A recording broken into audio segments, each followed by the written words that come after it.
Bom dia a todos.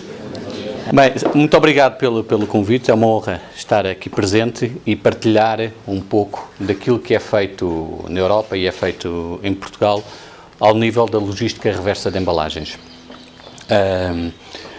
Nós temos um acordo com este escritório de advogados e com o Rodimex de podermos também auxiliar as empresas de acordo com a realidade do Estado do Paraná e de acordo para tentar da melhor forma possível atender aos objetivos que foram aqui apresentados pela Secretaria Estadual.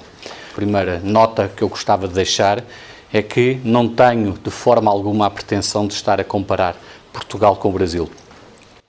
O Brasil só pode ser comparado com a Europa e Portugal pode ser comparado com o Estado.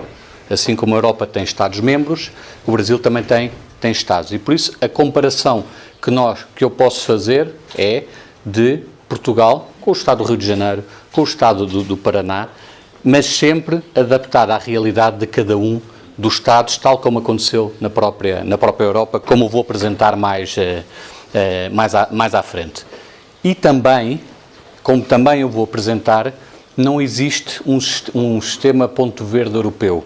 Normalmente, quando se fala de ponto verde, tem a ver com o símbolozinho, a marca ponto verde, que ela o que quer dizer não é que a embalagem é reciclada, é reciclável ou amiga do ambiente. Ela apenas quer dizer que aquela embalagem que está marcada está a cumprir com a sua obrigação legal. E por isso acabou, neste caso, por vezes aparece no Brasil embalagens marcadas, mas porque as unidades de produção são únicas e muitas vezes não faz sentido ter uma embalagem para o Brasil e outra embalagem para a Europa. E por isso é que elas vêm marcadas. Mas em cada um dos Estados-membros o que quer dizer é que aquela embalagem está a cumprir com a sua obrigação legal. E por isso fala-se muitas vezes do sistema ponto verde, mas dentro do sistema ponto verde existem vários modelos. Ponto verde porque as entidades gestoras de cada um dos países utilizam o ponto verde muitas vezes na sua logomarca ou na sua própria identidade. Por isso, é um modelo de logística reversa em que o ponto verde faz parte da marca ponto verde, identifica esse sistema de logística reversa. A minha palestra vai falar um bocadinho de economia circular, o princípio da responsabilidade alargada do produtor, que no Brasil é a responsabilidade compartilhada do produtor, qual é a experiência da Sociedade Ponto Verde na gestão de resíduos e os impactos do sistema de logística reversa. Porque tudo isto tem impacto, como foi falado, do ponto de vista económico, social e ambiental. E há que medir isso, não ficar, não, é bom para o ambiente, não, cria emprego. E neste momento isso está quantificado e foi quantificado para perceber qual é o impacto das metas. Atualmente o europeu consome 14 toneladas de matérias-primas, gera 5 toneladas de resíduos, mas só recicla 2 toneladas de resíduos. Isto é num ano. Por isso o potencial, e estamos a falar de todo o tipo de resíduos, não estou a falar apenas das embalagens, estou a falar de todos os resíduos produzidos. E a questão, e acho que hoje em dia, e daí estar a falar de economia circular, vou falar de economia circular, porque na Europa, há 20 anos atrás, não havia nenhuma conferência em que não se falasse de reciclagem. Hoje em dia, não há nenhuma conferência em que não se fale de economia circular. E a grande mais-valia, na minha opinião, do termo economia circular, é que neste momento a economia passou a estar em pé de igualdade com o ambiente. Ou seja, há 20 anos atrás, há 25 anos atrás, começou-se a falar de logística reversa na Europa de embalagens porque havia um problema ambiental para resolver.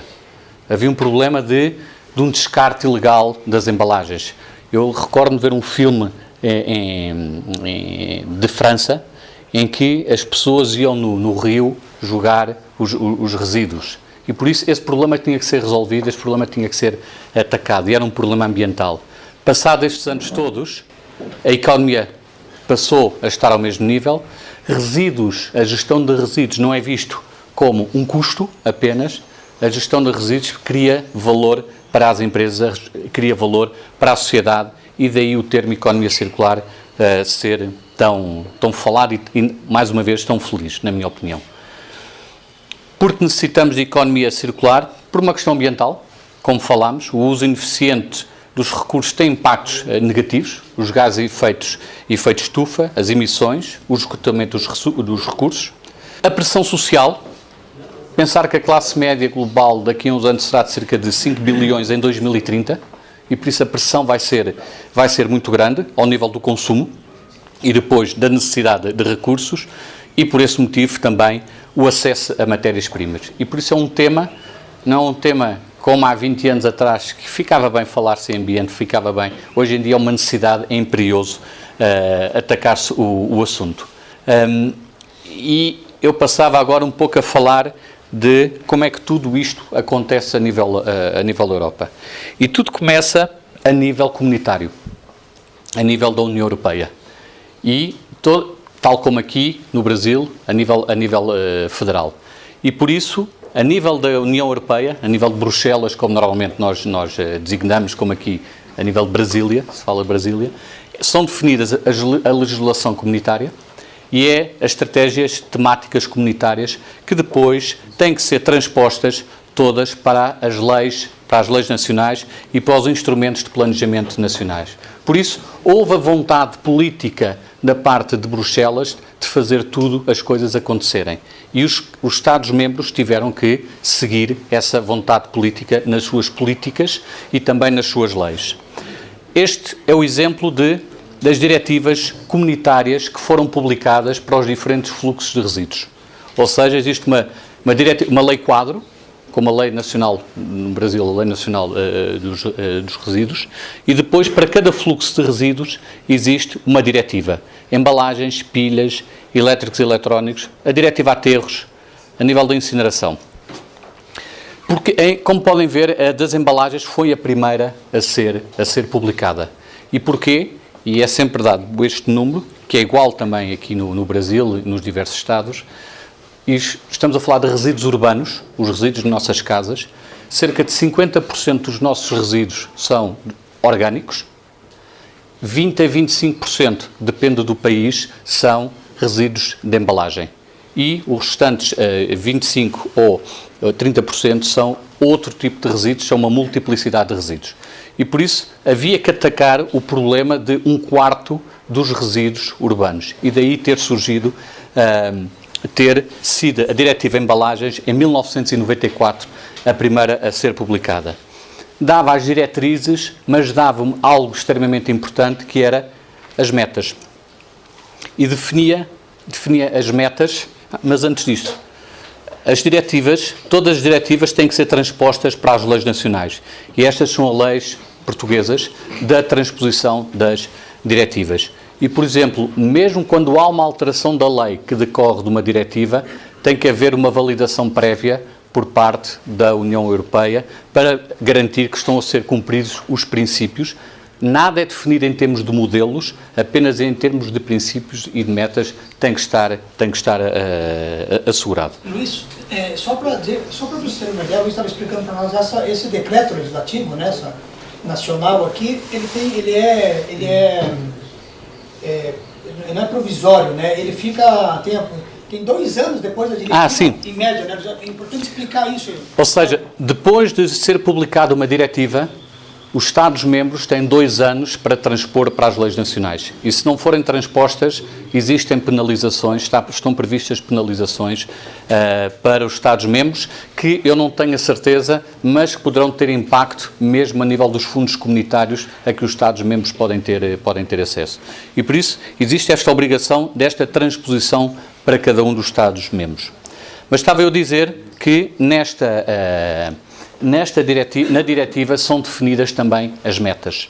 E por isso, a primeira fase de meta, e são metas, estas são as metas europeias, e são exatamente as mesmas metas para cada um dos Estados-membros.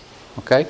Por isso, a primeira fase de metas foi em 2001, dizia que tinha que ser 25% em termos europeus, e cada um dos países também tinha que alcançar esses mesmos 25%. Por isso, ele não podia ser alcançado na Alemanha, que era mais fácil, ou apenas na Bélgica, ou a Alemanha com a França e a Bélgica. Não. Cada um dos Estados-membros tinham que atingir os 25%. A segunda fase de metas foi em 2008. Passou para 55% e com estas metas por material. Também a nível igual para cada um dos países. Porém, a implementação das metas, e isso é um ponto extremamente importante, o timing de alcance das metas não foi igual para todos os países. Ou seja, houve países que entraram mais tarde na União Europeia, houve países que iam já à frente em todas estas temáticas e na definição dos timings para cada um dos países do cumprimento das metas, isso foi tido em conta. Portugal teve uma derrogação, tanto em 2001 como em 2008, para 2005 e 2011. Mas aqui é a primeira fase de metas, como dizíamos, os 12, o pelotão da frente teve em 2001, Portugal, Grécia e Irlanda em 2005, mas, por exemplo, em termos de reciclagem, teve alguns que Malta foi só no final de 2005 e na parte de recuperação apenas em 2009. Vamos à segunda fase de metas, os 12 da frente, os do costume, em 2008 tiveram que cumprir, Grécia, Irlanda e Portugal em 2011 e houve a Látvia, apenas em 2015 é que teve que cumprir as metas que os outros tiveram que cumprir em 2008. E por isso, tal como no Brasil, cada Estado está num patamar de desenvolvimento diferente, e um estágio de desenvolvimento destas temáticas ambientais, e teria que ser tido em consideração. Na Europa isso foi tido em consideração, mas tem que ser cumprido por todos. Estas são as boas notícias, digamos assim, porque estas metas estão a ser revistas e os 55% já foi praticamente alcançado por todos os países. Portugal, e também para não ficarmos que também alcançamos, há uma meta que estamos atrás, que é a meta do vidro. Ainda não conseguimos alcançar os 60%. Conseguimos alcançar em termos totais, a meta do vidro é que ainda não foi alcançada. Mas, de qualquer maneira, já estão a ser discutidas novas metas e as novas metas atiram para, em 2030, 75% de taxa de reciclagem. E os países vai ser decidido este ano, no final do ano, e está a haver uma discussão no Parlamento Europeu para então ser tomada uma decisão e depois ter que ser transposto para as diretivas comunitárias, para as leis nacionais. A forma como cada qual depois vai alcançar é dada a liberdade aos Estados-membros para o fazerem. Tal como no Brasil, toda a questão da logística de reversa e também nas embalagens está implícito o princípio da responsabilidade alargada do produtor. No Brasil é o princípio da responsabilidade compartilhada, na Europa em inglês Extended Producer Responsibility, traduzido é a responsabilidade alargada do produtor, em que claramente há uma responsabilidade física e financeira por parte do produtor para a gestão dos resíduos gerados pós-consumo. E o que tem implícito é a transferência de responsabilidades da esfera pública dos municípios para o produtor. E isso pode ser total ou parcial, consoante os diferentes países. Mas no início, tudo estava na esfera pública. Não havia qualquer responsabilidade dos produtores. Na década de 90, nada aconteceu. O município é que tinha que tratar de tudo. Há esta alteração a partir de 90. A gestão sustentada dos resíduos que subsistem depois dos produtos terem sido utilizados. E a destinação adequada. E a responsabilidade financeira por essas atividades. Não ficar apenas de eu já faço o encaminhamento. Não, eu tenho essa responsabilidade. Quando falamos de resíduos de embalagens, e agora entrando já no exemplo de Portugal, tem que haver uma separação o mais clara possível, não consegue ser branco e preto, o mais clara possível do que é que são resíduos urbanos, de nossas casas, e o que é que são resíduos não urbanos, digamos assim. E em Portugal, e sei que também aqui no Brasil, tem a ver com a produção diária de resíduos. Em Portugal, quem produz mais de 1.100 litros por dia é um grande gerador, e por isso a responsabilidade é dele. Quer ser no caso, abaixo dos 1.100 litros, a responsabilidade, no caso de Portugal e tal como no Brasil, é do município. Em Portugal, é o município que tem o monopólio legal da coleta dos resíduos urbanos.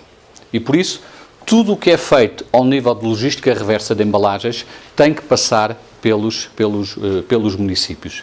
Como vou mostrar mais à frente, se falarmos da Alemanha, já não é assim. Por isso, a diretiva é única, depois a transposição nacionais são diferentes. Na Alemanha, o município tem apenas o monopólio legal da coleta dos orgânicos. E por isso, eu já vou explicar mais à frente como é que todo o sistema está a funcionar. O apelido que é dado é o aranhiço, da forma como pode ser feita a gestão de resíduos urbanos.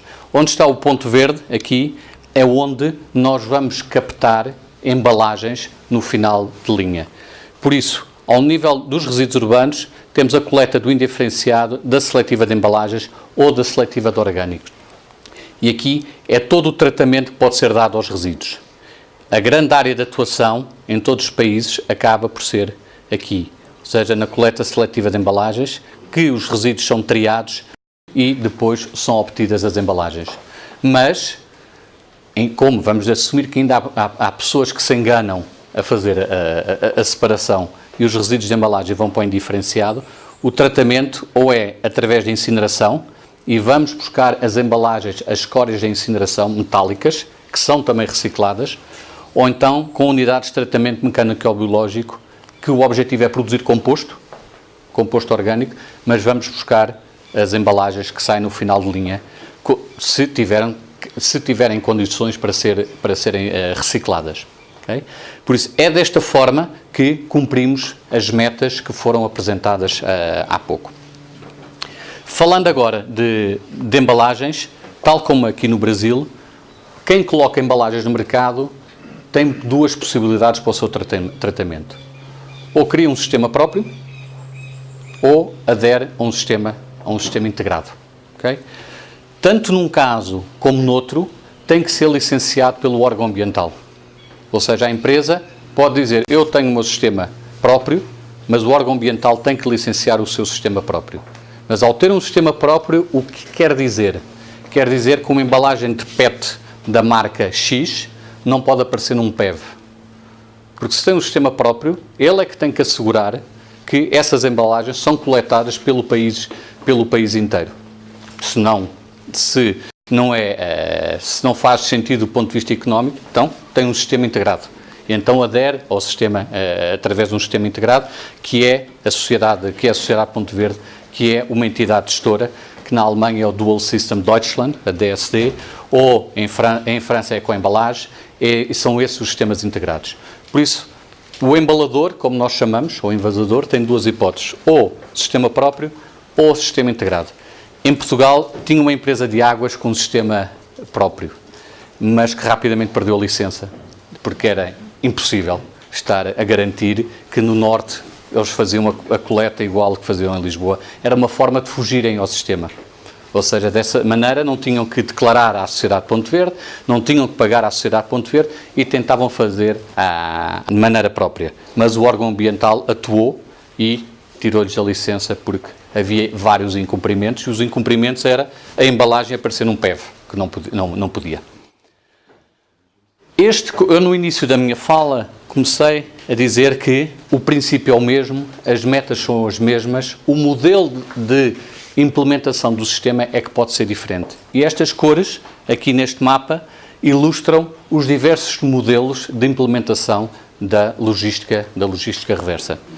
Temos o laranja, que é o que predomina, que já vou explicar, que é o da responsabilidade partilhada, em que nestes países os municípios têm o monopólio legal, na maioria deles tem o monopólio legal da coleta dos resíduos urbanos. Temos um sistema, como é um sistema em Inglaterra e na Polónia, mas que está a ser alterado, em que são as Packaging Recycling Notes, que são certificados de reciclagem que a entidade gerenciadora compra à indústria para o cumprimento das metas. Mas aqui não há qualquer financiamento aos municípios. É tudo feito, é um sistema muito mais barato e é feito através dos denominados PRNs. Temos aqui a vermelho, temos a Alemanha e a Áustria, que é o sistema dual. O monopólio legal é só do orgânico, em 1990, a DSC, que foi a primeira entidade gestora, teve que investir na infraestrutura toda de coleta da Alemanha. Foram os produtores que se tiveram que juntar e pagar para ter tudo montado na Alemanha. E depois temos um último modelo, que é aqui na Dinamarca e que é aqui na Hungria, antigamente estava na Holanda, que é o imposto. É uma taxa. Só que a indústria, como dizemos em Portugal, se foge disso como diabo da cruz. Porque no caso da Holanda, e conseguiram alterar, reverter essa decisão, na Holanda até 2015, a indústria pagava 250 milhões de euros ao governo, mas só 110 milhões de euros é que ia para a logística reversa das embalagens. Mesmo na Holanda. Por exemplo, na Bélgica, em 2009, houve um buraco orçamental e era necessário ir buscar dinheiro, e então criaram uma taxa uma taxa adicional sobre as embalagens, mas que acabou por cair pela primeira vez. Indústria, distribuição, todas as entidades se juntaram com press releases, com sites contra isso, e acabou por ficar só nos talheres plásticos, nos garfos. Mas lá está, a tentação sempre de implementar uma taxa. Portugal tem, na região autónoma da Madeira, na Ilha da Madeira, que passou pela crise e então decidiu criar uma taxa com o mesmo objeto que o ecovalor, mas que as empresas de bebidas pagam 20 vezes mais do que pagam à sociedade de Ponte Verde. O que é que aconteceu?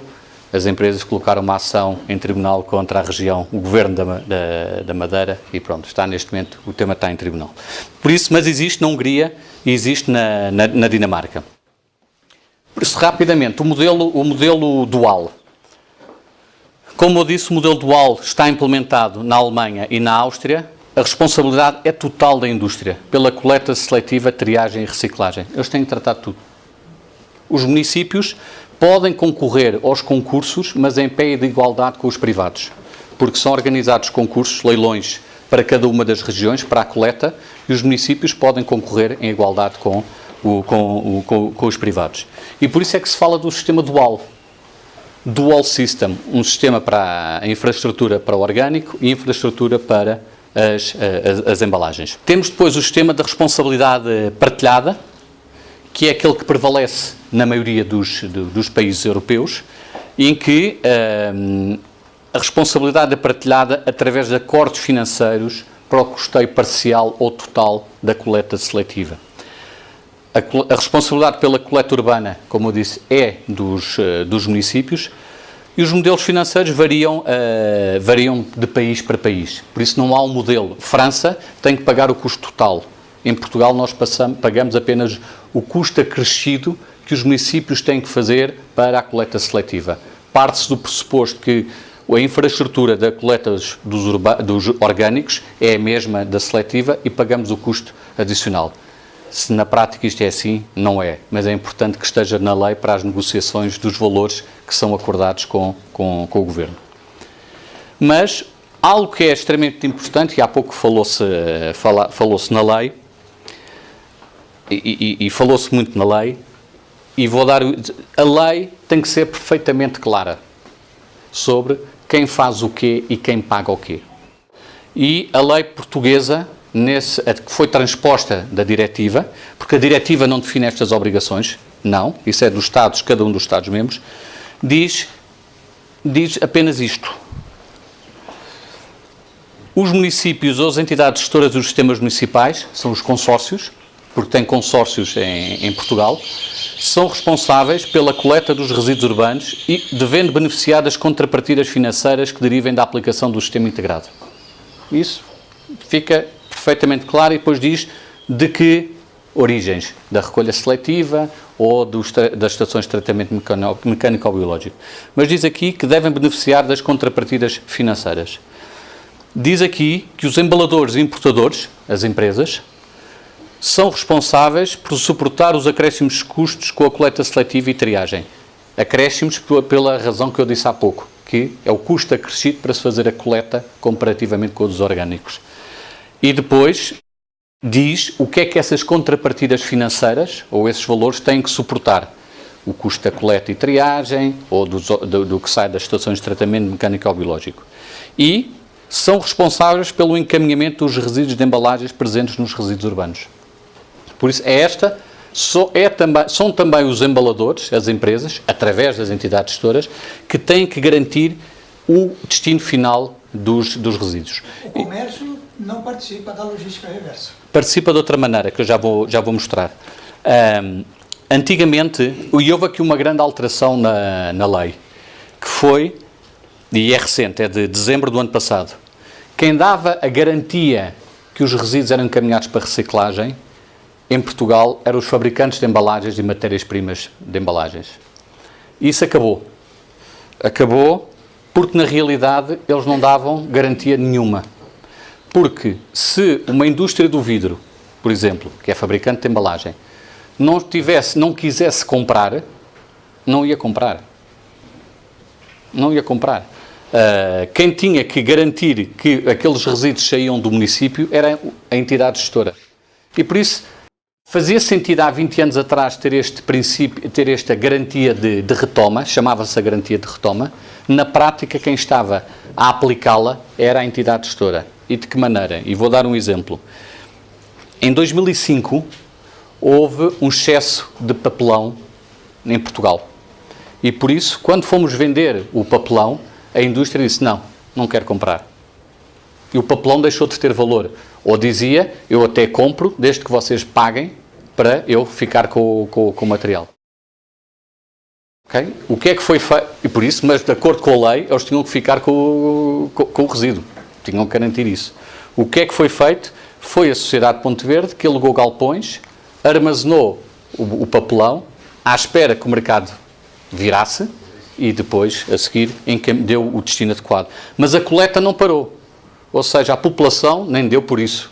Ou seja, a população, não dissemos para a população agora, não. Papelão não tem valor de mercado, por isso nada de separar em vossas casas, nós já voltamos a falar. Não, continuou, e é para isso que existem a entidade.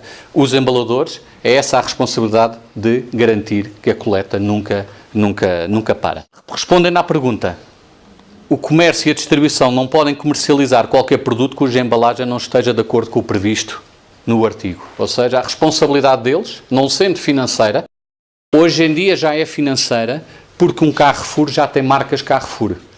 E por isso já é um embalador que nem uma Nestlé. Por isso eles têm uma responsabilidade de financiar as suas marcas. Aquilo que têm na prateleira, só podem ter na prateleira quem esteja a cumprir com a obrigação legal. De que forma eles fazem isso? Pedem às empresas um certificado que comprova que estão a cumprir com a sua obrigação legal. Por isso, a lei tem que ser perfeitamente clara sobre as obrigações de cada um e sobre quem paga o quê e o que paga. E antecipando ali um slide, porque isto tudo, atenção, que fique também perfeitamente claro, isto parece tudo rosas, mas também tem muitos espinhos, ok? Também tem espinhos. Nós entramos em novembro do ano passado, entramos com uma ação contra o Estado, contra o Governo, pela forma como foram fixados os valores que estão aqui definidos. E queremos saber qual foi o racional, porque é que são 30 euros, porque é que são 170 euros, por isso, mas depois é o dia-a-dia e é a atividade. Mas é gerir estes equilíbrios todos. Voltando, o terceiro, os créditos transacionáveis, que falava há pouco, que existe na UK, Inglaterra e na Polónia, mas em Inglaterra está a haver pressão por parte dos municípios para que passe a haver um pagamento direto aos municípios pela coleta seletiva e triagem. E deixa de acontecer as Packaging Recycling Notes. Porque, na realidade, quem está pagando esta fatura somos todos nós através da tarifa. Porque das duas, uma, ou o ecovalor é repassado para o consumidor no preço de venda, ou é através da tarifa. Mas é sempre o consumidor que vai pagar a coleta seletiva e triagem. Este é um mapa resumo, mas eu vou passar à frente. E qual é a experiência da Sociedade Ponte Verde nos resíduos? O que é a Sociedade Ponte Verde? A Sociedade Ponte Verde é uma empresa que é licenciada pelo Ministério da Economia e pelo Ministério do Ambiente, Não pode distribuir dividendos, ou seja, todo o lucro da sua atividade tem que ser reinvestido na própria atividade, como nós já vou mostrar como é que isso acontece. É só para esclarecer, aqui no Brasil seria uma associação sem fins lucrativos, eu chamaria de empresa. Mas nós somos uma sociedade anónima e o que está escrito é que eu não posso distribuir dividendos e a lei também o diz. A lei também diz, naquilo que eu mostrei há pouco, diz também que uma entidade gestora não pode distribuir dividendos. Agora, a forma jurídica pode ser uma associação, pode ser uma sociedade anónima. Nós somos das poucas entidades gestoras que são sociedades anónimas. A maioria nos outros fluxos de resíduos são associações. Mas isto está perfeitamente claro na lei. E somos um dos primeiros membros da ProEurope, que é a Associação Europeia das entidades gestoras de embalagens. Nós somos a 6ª entidade gestora a ser criada na Europa. Quem são os acionistas? Os acionistas são 54% é Embopar e todas estas empresas foram criadas para serem acionistas da Sociedade Ponte Verde. Okay? Foi essa a razão porque elas foram criadas. Embopar representa as embalagens, as empresas embaladoras e importadoras. Quem são elas? Conhecem-nas todas. Nestlé, Procter & Gamble, Unilever, Coca-Cola, estão lá todas. As multinacionais, as grandes multinacionais estão todas dentro da Embopar. E estão também três associações das águas e das bebidas. A Despar representa as empresas do comércio e distribuição e a Interfileiras, que representa as empresas de produção de embalagens e matérias-primas de embalagem. E por isso, foi há 20 anos atrás, eram estes os principais atores, tal como aqui no Brasil, juntaram-se os atores todos, tendo em conta que havia uma vontade política, é este o caminho e não tem volta a dar, é estas as obrigações que estão na lei e por isso juntaram-se todos os atores numa entidade gestora. E encontramos esta estrutura acionista em Portugal, em Espanha, em França, na Bélgica, na maioria dos países é esta estrutura acionista. Okay? Como é que isto tudo funciona? Estamos no caso de Portugal. Estas linhas verdes é o fluxo do material, é como é que anda o material. Estas linhas azuis são os fluxos financeiros. Okay? A Coca-Cola, ou uma empresa de bebidas, coloca produtos embalados na distribuição, é feita a aquisição por parte dos consumidores e por isso a garrafa vai parar às nossas casas e aqui começa todo o trabalho de separação. E aí a população, é que temos que engajar a população, porque não há metas sem não há cumprimento de metas sem a participação da população. E por isso a Sociedade Ponte Verde, em 20 anos, investiu cerca de 50 milhões de euros em campanhas de comunicação e sensibilização. Porque podemos ter a melhor infraestrutura do mundo, ter a melhor central de triagem do mundo, se não tivermos a população a separar em casa, nada acontece. Não há matéria-prima para trabalhar. A população, depois de separar em casa, coloca nos PEVs ou ecopontos, e esta é a terminologia brasileira, porque lá PEV é um ecoponto é um ecocentro. Mas no Brasil, um PEV e ecoponto, ou sistema de coleta porta a porta, os municípios encaminham para as estações de triagem, que são dos consórcios dos municípios, e os municípios vão triar os resíduos de acordo com especificações técnicas que são acordadas com a indústria. O vidro tem uma especificação técnica, o papelão tem uma especificação técnica, o filme plástico tem e são comercializados através da Sociedade Ponte Verde para a indústria de reciclagem. E, no caso de uma garrafa de vidro, volta a ser uma garrafa de vidro quando vai para a vidreira. E por isso é desta maneira que o material todo circula. Okay? Pode haver, lá está, este modelo em Espanha, se falarmos do papelão, o papelão vai direto dos municípios para o reciclador. Em Portugal, convencionou-se, ficou estabelecido que era tudo através da Sociedade Ponte Verde. Em França, nada passa pela entidade gestora, vai tudo direto para o reciclador através dos municípios. Agora, isso é importante depois na conta que eu vou falar mais à frente. Okay? O fluxo financeiro é os embaladores, as empresas, vão pagar à Sociedade Ponte Verde pela quantidade de embalagens colocadas no mercado. E como é que isso é feito? Isso é feito através da entrega de uma declaração, que é esta. Todos os anos, as empresas dizem: eu coloquei X quilos de vidro, X quilos de plástico, X quilos de papel cartão, aqui isto é brick, aço, alumínio, por isso entregam-nos uma declaração. E nós, com base nisso, já vamos ver mais à frente como é que, com base nisso, vamos calcular o ecovalor. Ou seja, aplica-se o ecovalor por material. Mas já vou explicar isso. Esta é a principal fonte de receita da entidade gestora. A outra fonte de receita é o valor da venda do material, que eu falava há pouco. E em anos bons, isto vale 25%.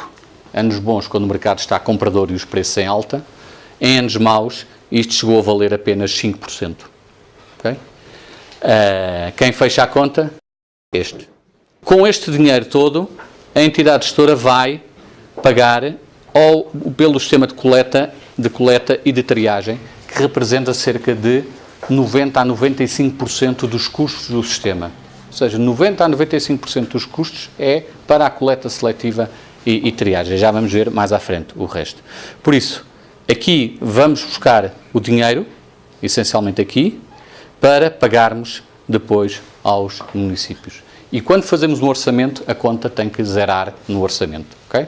Isto só para explicar, estes são o número de clientes que tínhamos em 2015, cerca de 10 mil clientes, e 37% das embalagens declaradas em peso são de bebidas.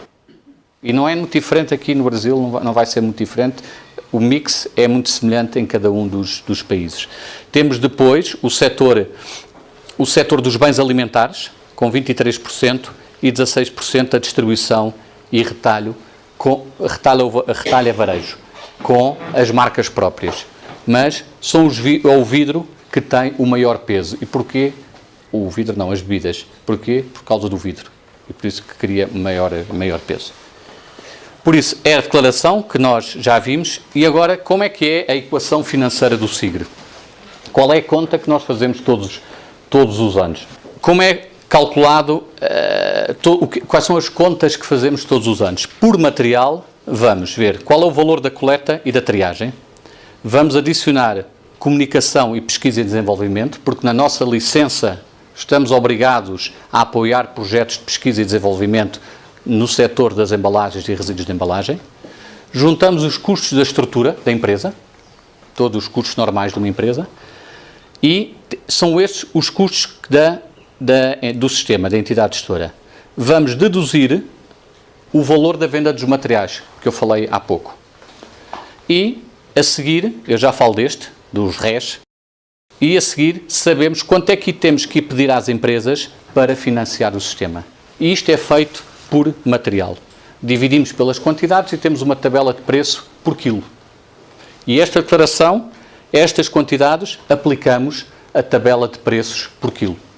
Okay? E sabemos que há uma empresa que paga 3 milhões de euros, há empresas que pagam 100 euros.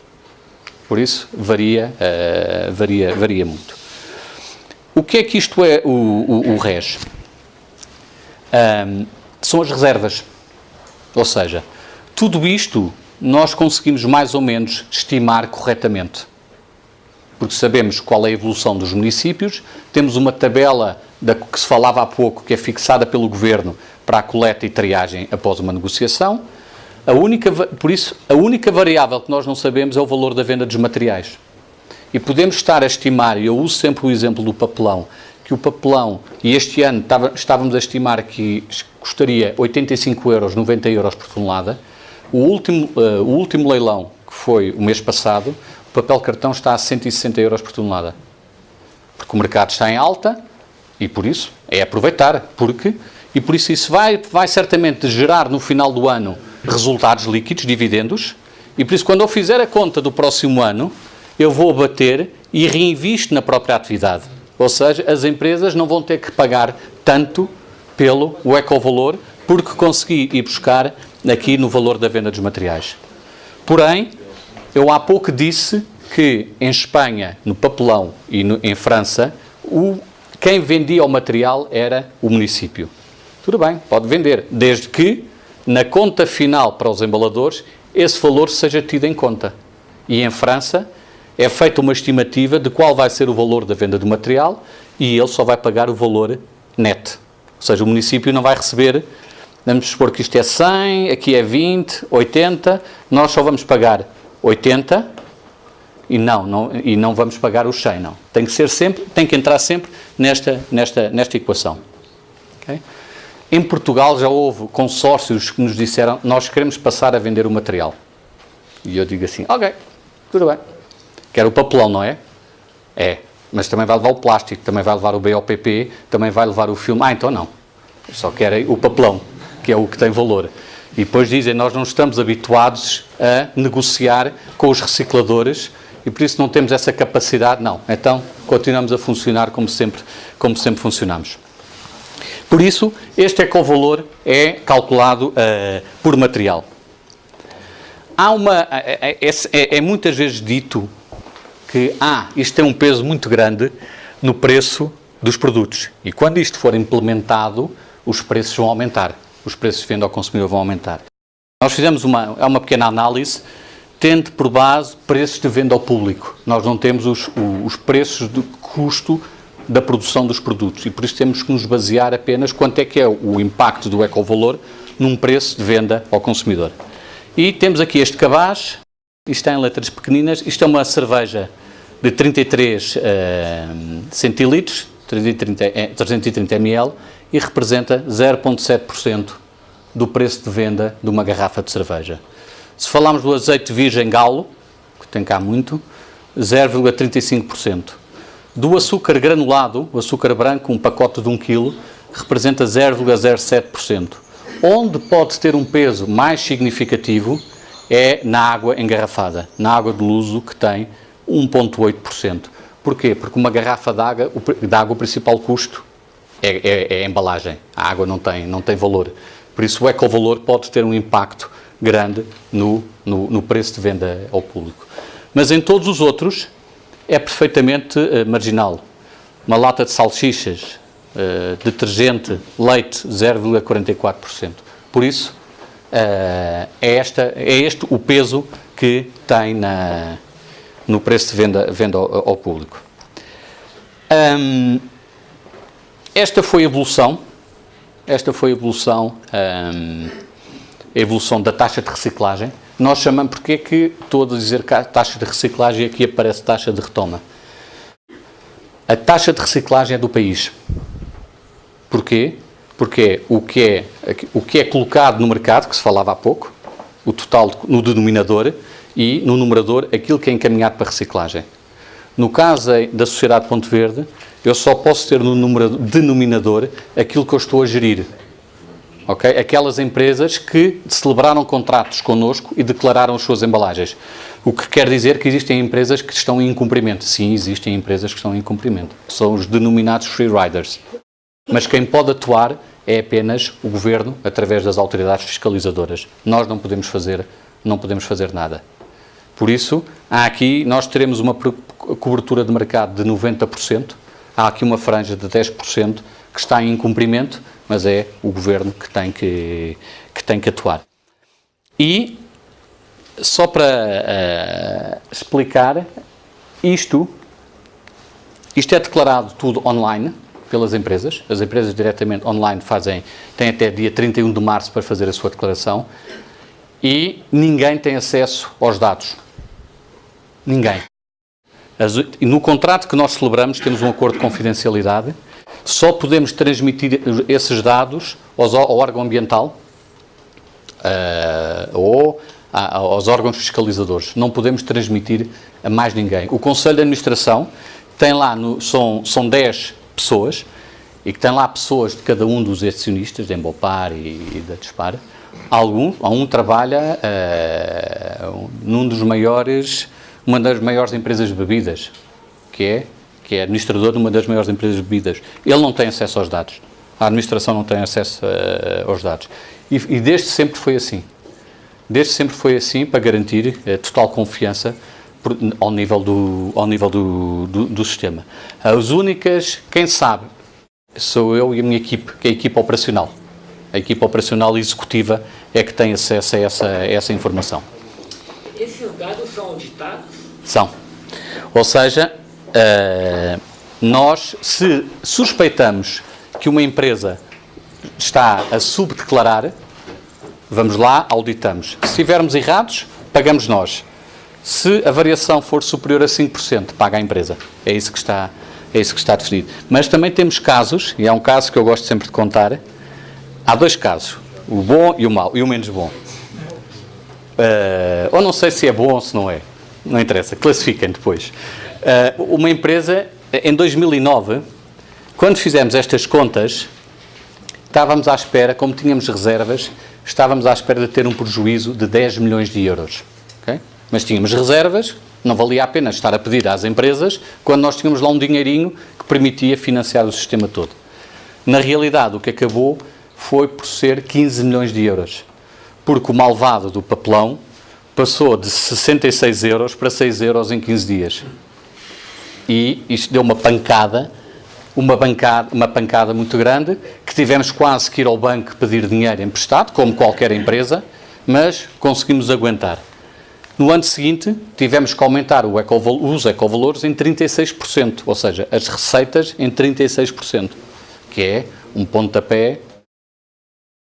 Houve um embalador, uma empresa, que decidiu reduzir a sua declaração em quantidades em 36%. Naturalmente, tocou a campainha, foi auditado e teve que pagar. Portanto, esta é uma das histórias. A segunda história foi o terceiro, eu diria que é o terceiro maior cliente da Sociedade Ponto Verde, que entregou a sua declaração e a declaração que aumentava em cerca de 700 mil euros, ou quase 1 milhão de euros. E nós dissemos, está errado. Não, está certo, está errado. Ninguém cresceu, porque depois vamos comparar com o setor da atividade, as empresas do mesmo ramo, e é dessa forma, e dissemos, está errado. Não, está certo. E até aquilo começou a ficar um pouco tenso.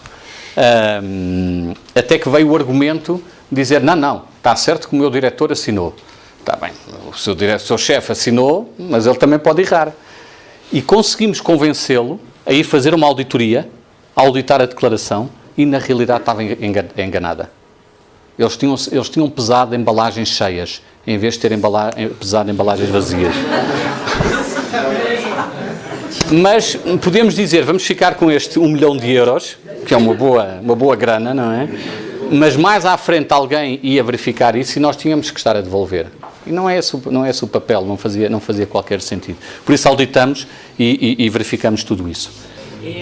Existe um mercado futuro, por exemplo, rede para papelão? Falou muito da oscilação de preço. Conseguem travar preços para evitar essa oscilação?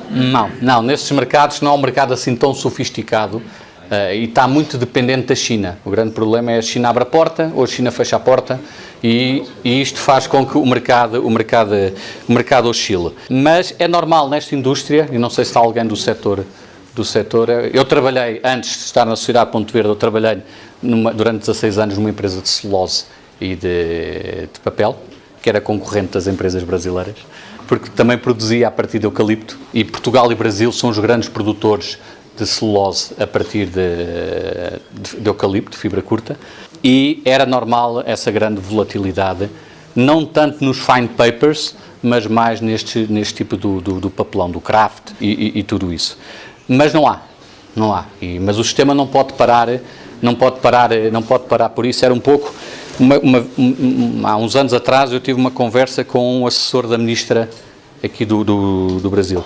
E ele perguntava-me, Luís, no alumínio não é necessário haver ecovalor. Não é necessário. E eu dizia, porquê? O alumínio tem um valor tão alto que paga tudo. Tudo bem, mas quem é que diz que daqui a 5 anos o mercado não cai? Tem um ecovalor que é igual a zero. O ecovalor é zero, é nulo. Agora não podemos assumir que não necessita ter um ecovalor para o alumínio, porque ele vai ter um custo. Em primeiro lugar tem que se calcular qual é o custo da coleta desse material. Isso aconteceu. Falava há pouco da necessidade, na definição das metas e quanto é que custa o cumprimento das metas. E nós participámos num estudo, se calhar posso falar desse estudo, nós participámos num estudo que acabou por ser inédito aqui no Brasil, que foi com o consórcio do ABC, em São Paulo, que auxiliámos, fizemos esse trabalho, em que é a atividade também depois que nós temos, de consultoria, em que o consórcio do ABC contratou a FESP para ajudar no plano de resíduos sólidos urbanos do grande ABC, como é que deveriam ser as metas, qual deveriam ser as metas, qual a infraestrutura necessária para o cumprimento das metas e qual é o custo do cumprimento das metas. Porque muitas vezes é fácil dizer-se, eu vou fazer uma meta de 25% ou de 30%, mas faz sentido. Mas há infraestrutura que permita fazer isso? Quanto tempo vai ser necessário para que isso aconteça? E depois, quanto é que isso vai custar? Eu se calhar partilhava aqui, eram os programas regionais do grande ABC, e era disto que estava a ser apresentado. E esta é a população do grande ABC, o que foi estudado, e isso foi trabalho, sempre de acordo com a realidade local, qual era a evolução previsível da população para a 20 anos. 3 milhões de pessoas e com 1 milhão e 200 mil toneladas por ano. E por isso a seguir foi feito a definição das metas para os diversos municípios e no ano 20, qual seria a taxa de reciclagem alcançada. E estamos a falar em valores modestos, mas não nos esqueçamos que, ao dizermos quantidades modestas, a primeira meta definida na Europa foi de 15%. E por isso não começou logo tudo nos 55%, porque é necessário montar todo um sistema. Por isso estas eram as metas de curto prazo, médio prazo e longo prazo. Este depois foi toda a necessidade que havia do quantitativo regional por tipo de material, que isso foi calculado. Tudo isto foi feito tendo em conta a realidade, porque não tem nada daqui do que é feito na Europa. Não conta para nada. Isso aí é exercício teórico. Aqui tem tudo a ver com a realidade do consórcio do grande ABC. Como, por exemplo, mesmo com o facto de, na esteira da estação de triagem, ter vidro e as outras embalagens. E sabemos que, tendo vidro numa esteira de triagem, a eficiência é extremamente baixa. Mas essa é a realidade do grande ABC. No dia em que o grande ABC decida, ou venha a decidir, que vai ter um sistema de coleta separado para o vidro, é claro que vai haver eficiência a nível de todo o processo de triagem.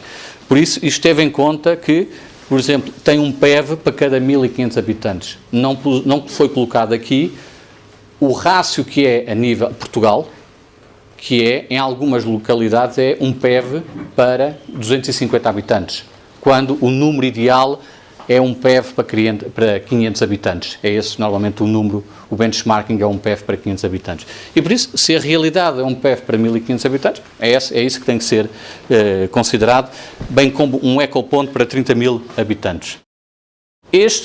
Qual era o total de equipamentos para a coleta seletiva necessário para o cumprimento das metas. Okay? E a nível de caminhões, a nível de ecopontos e a nível de PEV containers. Isso foi calculado e foi a surpresa o que era na realidade necessário.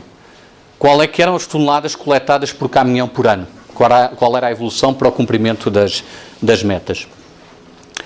Havia aqui um ponto, que é sempre um ponto sensível do ponto de vista político, que é este.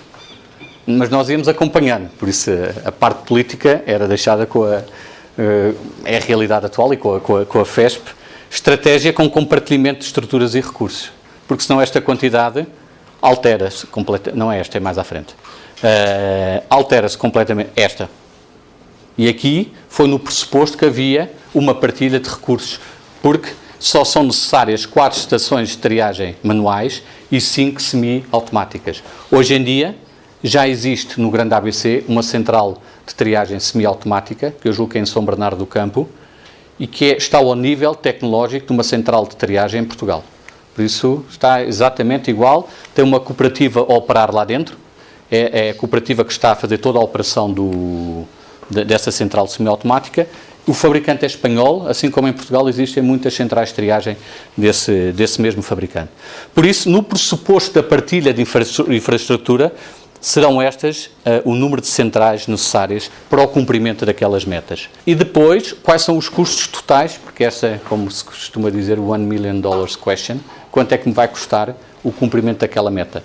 E em 20 anos, o cálculo foi feito, é que a nível de coleta eram cerca de 462 milhões de reais que custaria fazer para os 20 anos acumulado a coleta.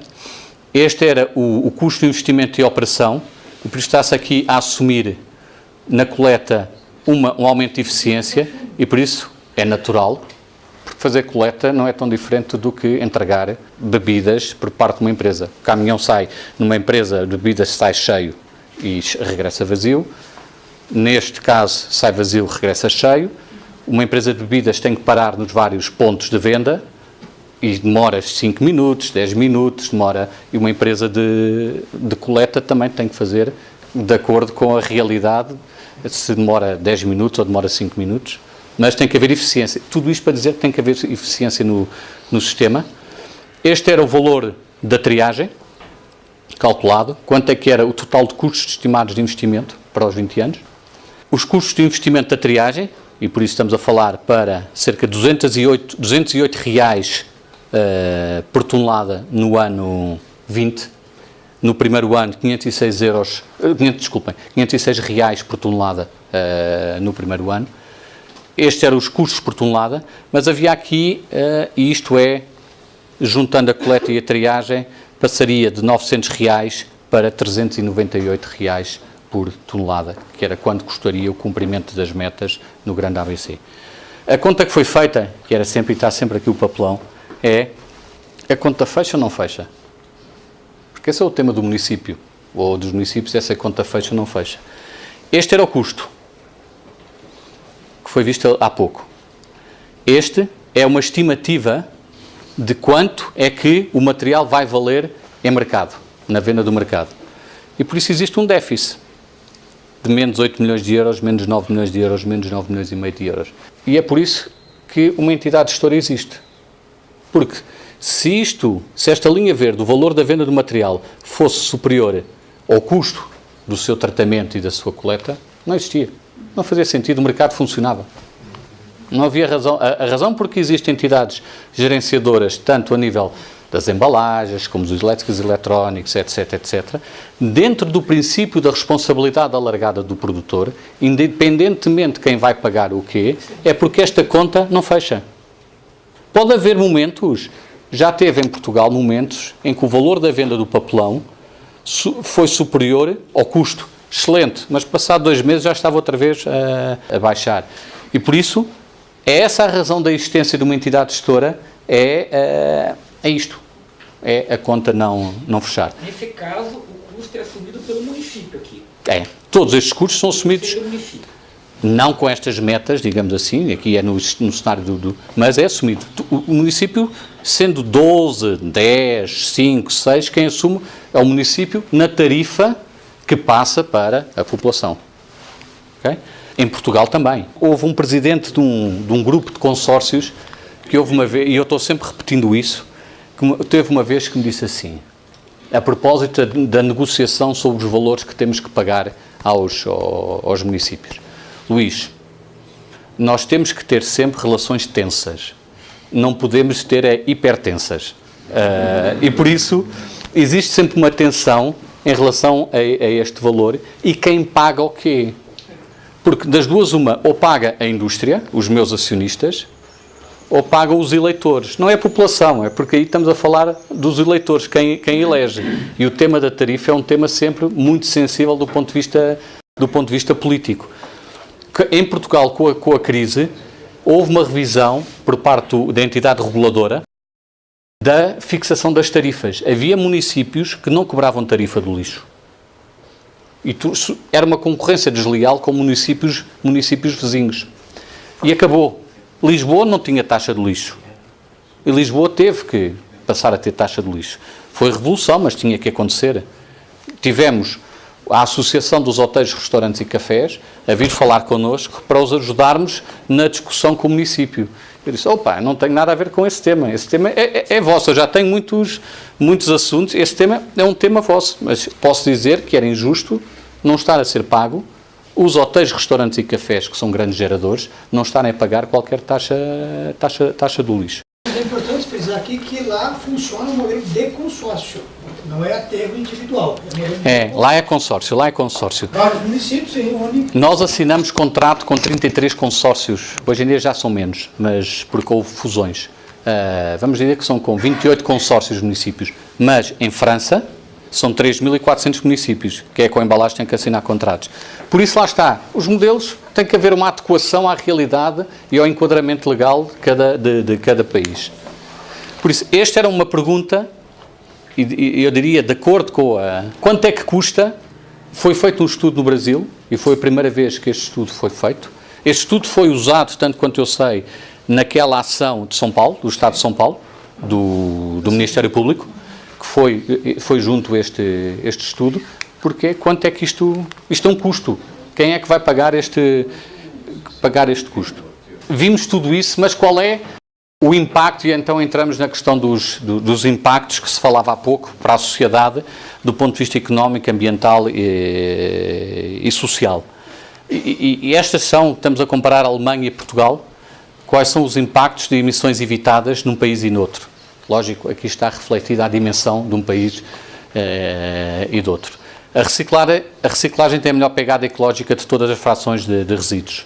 A reciclagem contribui 19 vezes mais para reduzir impactos ambientais que a deposição em enterro. E é a razão por que tudo isto acontece. E é a razão porque, a determinada altura, na Europa, a União Europeia disse, é isto que vai ter que acontecer, o caminho é este, meus senhores, vamos para a frente. Foi feito um estudo em Portugal, da Sociedade Ponte Verde, que lá está, para dar dimensão ao trabalho que está a ser feito, ou para que se perceba quais são as vantagens de tudo isto. E exemplos de benefícios ambientais da gestão de resíduos de embalagem no ano. Evitam-se estas emissões de CO2. O que é que isto corresponde ao consumo de eletricidade de 124.300 famílias, ao sequestro de carbono de 198 km², ou 15.750 voltas ao mundo de avião. Para as pessoas entenderem o impacto do ponto de vista ambiental que têm todas estas operações de reciclagem. Menos 1,32% do consumo nacional de energia primária no ano e 303 mil toneladas equivalentes de petróleo. No estado do Paraná, o impacto disto seria igual ou superior e o contributo que isto poderia ter. O consumo de água, a redução de consumo de água, que é o correspondente ao consumo de 10.800 habitantes. Mas foi feito exatamente a mesma análise em alternativa a ir tudo para aterro ou ser tudo incinerado. Indo tudo face a cenários alternativos. Este é o benefício face a enviar tudo para um aterro. Então o benefício ainda é superior. Ou face a ser ao nível da incineração.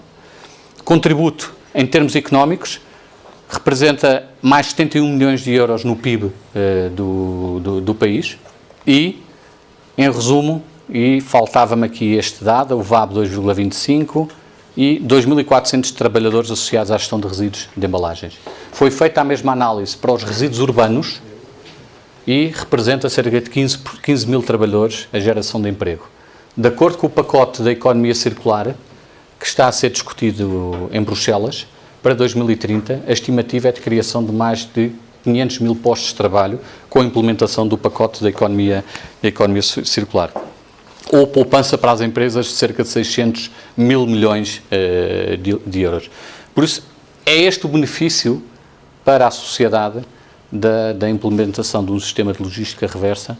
É lógico que tem um custo, sim, tem um custo, mas o custo é assumido por todos nós, pelo consumidor, quer seja através de uma tarifa, quer seja através na compra de bens. E muitas vezes as empresas dizem, vou ter mais um custo, que tem que ser repassado para o consumidor, apesar de, e digo isso nas discussões com o Governo, apesar de haver uma parte que vai ter que ser internalizado pelas próprias empresas. Portanto, sim, poderá ter um custo adicional para as empresas, mas é um custo que gradualmente vai aumentando. Era isto.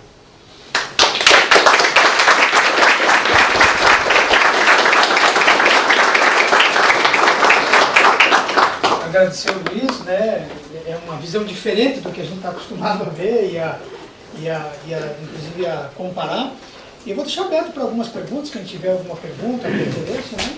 Força. Você cobra lá das empresas pelo volume de embalagem colocado que ela declara. Quantidade de embalagens em peso. Quantidade em peso. Mas, você difere o preço por tipo de embalagem? Por tipo de material. Tipo de material, o vidro é mais barato? É o mais barato, o mais caro é o plástico. Mais caro é o plástico. É, porque o custo, aquela conta que eu mostrava há pouco, esta, é feita por material. E, por exemplo, você no vidro só tem coleta. Quantas classificações de preço você tem? Estas. Onde é que elas estão? Aqui. Essas aí, né? É. Quer dizer, cada material tem um peso diferente. Tem. Por isso, o custo, eu agora não sei dizer de cor o ecovalor, mas o plástico são cerca de 700 euros por tonelada o tratamento, o custo da coleta e triagem. É um pouco como nós vimos na apresentação do ABC. A lógica é exatamente a mesma. O custo é diferente. O vidro é muito eficiente na coleta. O plástico não é eficiente na coleta. O plástico estamos transportando ar. O vidro, aquilo vai tudo... Peso, é peso e vai tudo. O plástico não. Tem lá muito ar. O metal tem muito ar. A latinha, se não for espalmada, mesmo espalmada, ainda vai muito ar lá dentro. Luiz, fale, o ano passado vocês não cumpriram a meta de vidro, né? O que aconteceu? A entidade gestora teve que pagar 130 mil euros porque de taxa de gestão de resíduos. Ou seja, o que está definido, ou as empresas, no final, tiveram que pagar. Existe uma multa tanto para um lado quanto para o outro, né? Quem aplica a multa é a comunidade europeia. Não, neste caso, estou a falar, nós não cumprimos, a entidade gestora, não cumpriram, a comunidade europeia pode praticar uma multa. Mas Portugal, como atingiu na globalidade, terá tido essa atenuante. É possível depois você nos enviar essa tabela de preço aí? Sim, claro que sim, claro que sim. Está disponível online. Se for no site da Sociedade Ponte Verde, tudo isto está disponível online, quanto é que... E nós estamos com a iniciativa aqui do IPA, no Instituto, é um desenho parecido com o Ponto Verde, né? E também criamos a tabela de preço diferenciada, conforme o produto. E este é o ideal. Tem agora lá está a ser discutido ser por fração de plástico, para o PET. Dois tipos, vidro e outras embalagens. É um início. É um início. Iniciando, É um início. O papelão acho que pode-se justificar ser separado, mas é um início. Agora, mas o grande problema que depois vai começar a acontecer, mais à frente, só estou a dizer mais à frente, você vai ter as empresas que colocam, por exemplo, vamos dizer, o papelão. Vão dizer, opa, eu estou a pagar para as outras. Eu só coloco embalagens de papelão no mercado, não coloco plástico, eu estou pagando para o plástico. Está entendendo? Porque o plástico é muito mais caro do que o papelão. É esse o risco, por isso há uma regra lá que diz que não pode haver subsidiação cruzada entre materiais. Ou seja, se este custa 800, o plástico custa 800, vai ter que pagar 800. E se este custa 200, vai ter que pagar os 200. Agora, eu não posso estar a aumentar o preço do papelão para estar a pagar o preço do plástico. E essa auditoria que vocês fazem quando há uma desconfiança da declaração, é uma auditoria independente? É. Nós trabalhamos hoje em dia com a KPMG e com KPMG e com o Pricewaterhouse também. Só com os dois. Mas a hora da adesão, a adesão da empresa ao Ponto Verde, ela autoriza uma auditoria? Autoriza. Nós celebramos um contrato, temos um contrato com todas as empresas, em que ela transfere a responsabilidade legal para nós, e se for lá o órgão fiscalizador e diz está a cumprir com a legislação ou não, mostra o contrato, vai embora. Vai falar com o Ponto Verde. Vai falar com o Ponto Verde. Isso aí. E detalhe que os dados da Ponto Verde, isso é bem bacana, né? Essas parcerias públicas-privadas.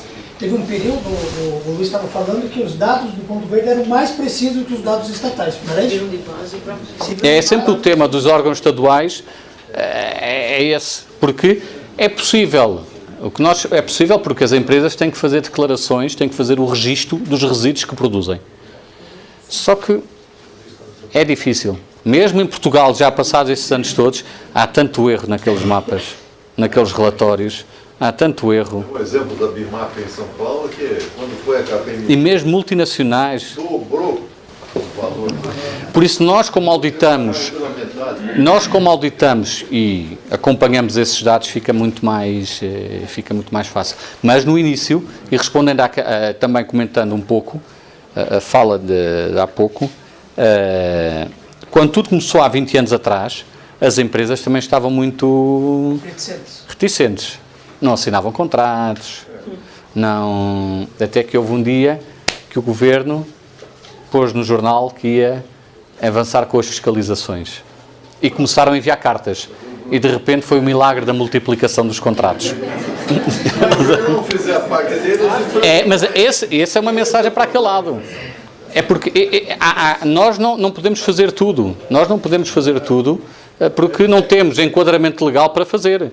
Mas agora não nos peçam para estar a financiar a coleta seletiva, a triagem, se quem deve atuar não atua. Por isso, o que nós temos, e muitas vezes, ainda ontem, eu falava isso anteontem, o nosso papel é gerir equilíbrios. O nosso papel é gerir muitos equilíbrios. Se você for ver quem está à nossa volta, tem os embaladores, a indústria, querem pagar o menos possível. Tem os municípios, ou os consórcios, querem receber o mais possível. Tem os recicladores, querem pagar o menos possível e ter o melhor material do mundo.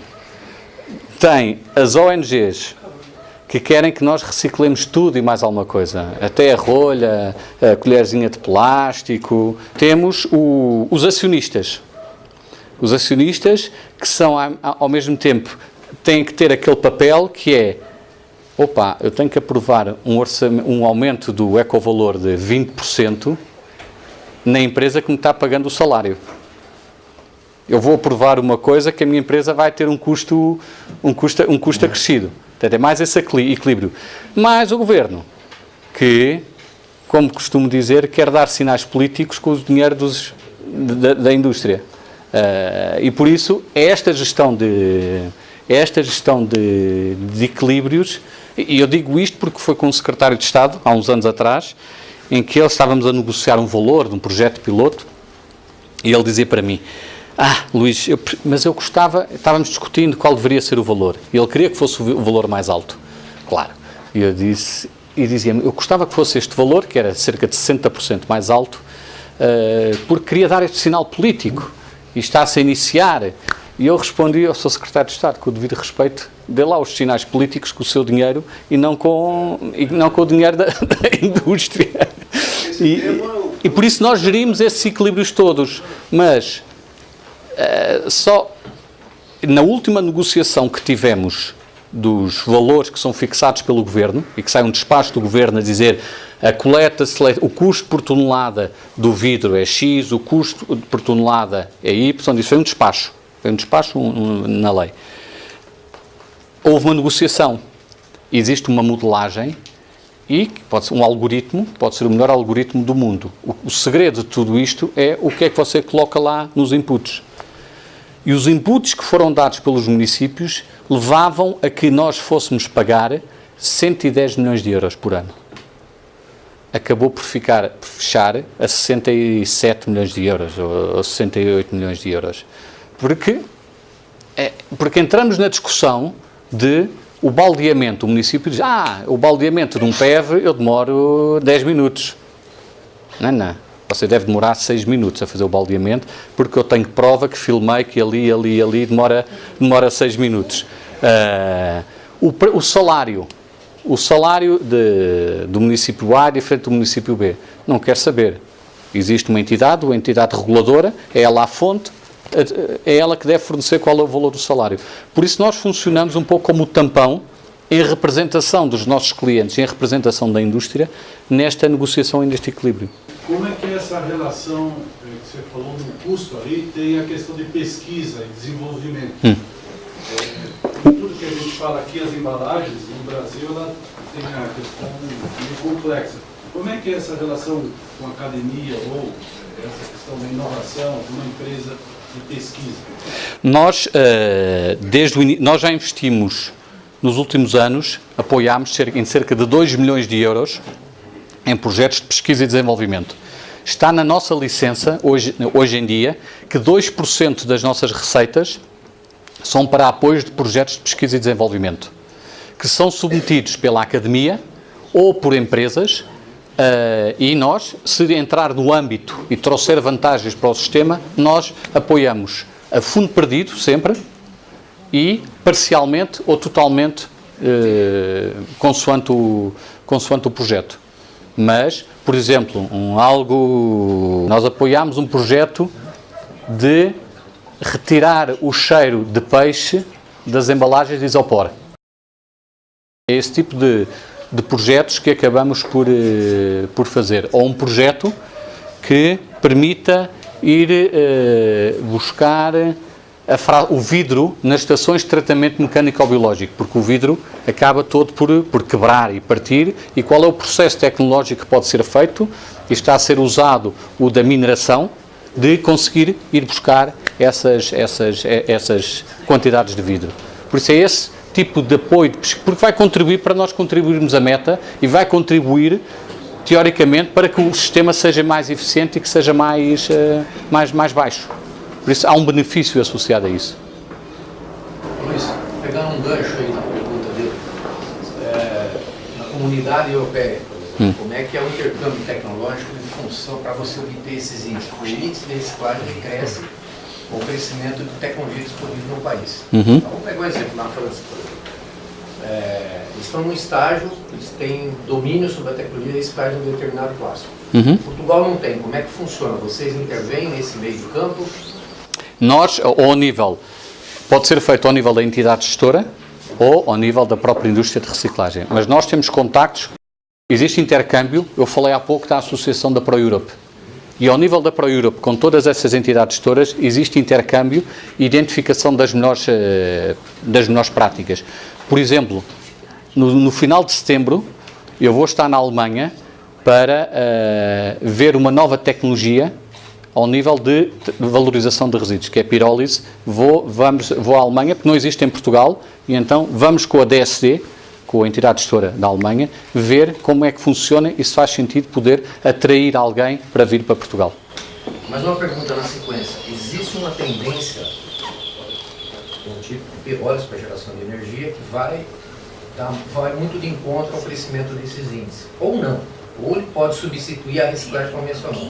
Como é que vocês estão vendo isso na Europa?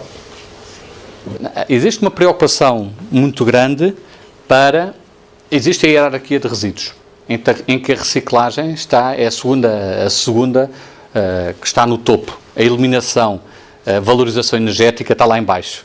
Por isso todo o foco é feito ao nível da reciclagem. E é essa a tendência.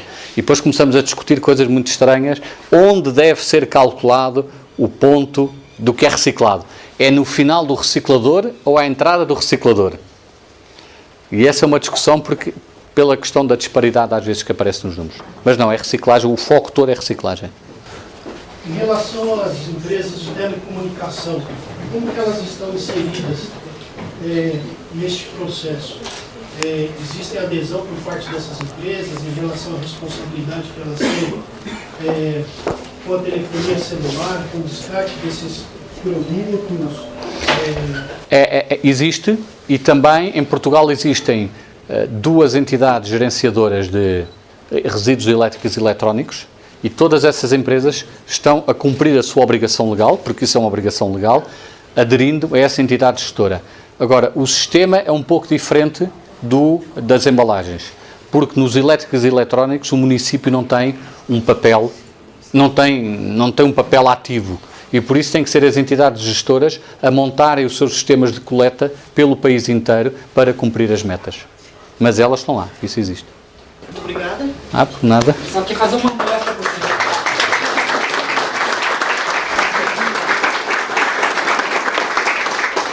Mais um instantinho que nós queremos demonstrar para os senhores o funcionamento do nosso sistema de autogeração. É só para explicar o nosso escritório.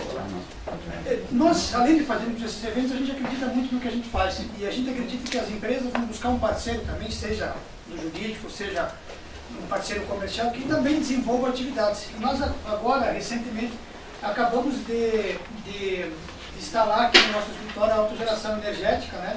Parece estranho, né? O escritório da advocacia fazer isso, mas é uma tendência, né? Uma tendência que vai crescer muito. E hoje nós temos uma capacidade instalada, né? E estamos gerando, estamos contribuindo, enfim, como também todo, né, o trabalho do Ponto Verde em relação ao impacto, né? A nossa pegada ecológica está diminuindo, né? Então essa é a demonstração. Não tem nenhum meio de sistema, por isso os números estão baixos ainda. Estamos acumulando aí. Eu acho que aqui é o que foi gerado até agora, né? Não, hoje está 64% da capacidade. Aproveitamento, né? 37 kW.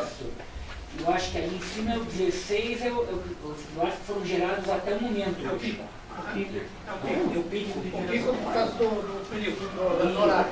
Isso. E lá o rendimento e embaixo a economia. Então é mais um modelo. Pessoal, a gente queria agradecer muito vocês, agradecer ao Luiz. Posso dar um recado, aproveitar? Pode. É o seguinte, no dia 18 de outubro, nós vamos fazer um seminário na FIEP só de logística reversa. 18 de outubro. Então, diversos painelistas, nós estamos ainda formatando. Então, coloque nas agendas aí, depois vocês vão acompanhar em parceria lá com a Secretaria do Meio Ambiente. Faremos então, só para lembrar, depois vocês receberão os convites. Agradecer então a presença de todos, a Cris vai encerrar em nome do escritório, né, agradecer ao Vinícius que veio aqui, ao Luiz pela bela experiência, enfim, todos vocês que estiveram conosco nessa manhã, que foi espetacular, né, foi muito propositivo. Eu agradeço em nome da Câmara Brasil-Alemanha, ao Dr. Alessandro Solo, Dr. Leonardo de Paola, ao Dr. Luiz Veiga, SEMA, a CP e a FIEP, a IMPAR, o ILOG, a todos os presentes. Gostaria também de deixar o contato que nós e o escritório mantemos um termo de convênio com a Sociedade Ponto Verde, então estamos aqui para esclarecer e ajudá-los no que for necessário, né? E também o nosso próximo evento será no dia 21/9, a gente só está, talvez vamos ter que mudar essa data, a gente está definindo o tema, todos irão receber os convites, né? Muito obrigado pelo Luiz. Eu sei que ele está com o horário em cima. A nossa ideia, o ano que vem, é fazer uma missão a Portugal para conhecer o sistema em loco, né? Eu acho que vale a pena. Pessoal, muito obrigado. Muito obrigado.